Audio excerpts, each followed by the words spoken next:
وزیر مواصلات مراد سعید کہتے ہیں انہوں نے صرف اپنے خلاف مہم پر درخواست دی تھی، کسی سے نہیں کہا کہ کسی پر تشدد کیا جائے۔ پریس کانفرنس میں کہا جی حضوری کر کے آگے نہیں آیا۔ وزارت ملی تو 3 سال میں انٹرنیشنل رینکنگ میں پاکستان پوسٹ کی 32 درجے ترقی ہوئی۔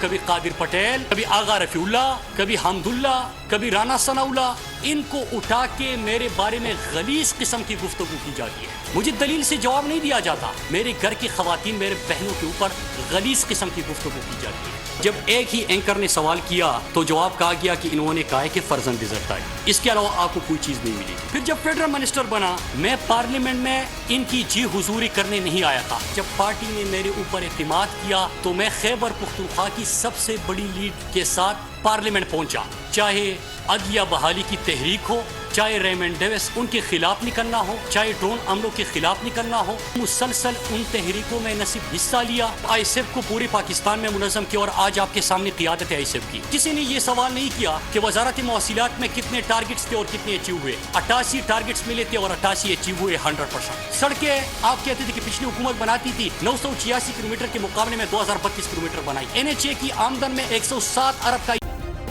سبسکرائب کریں اور بیل دبائیں تاکہ کوئی خبر رہ نہ جائے۔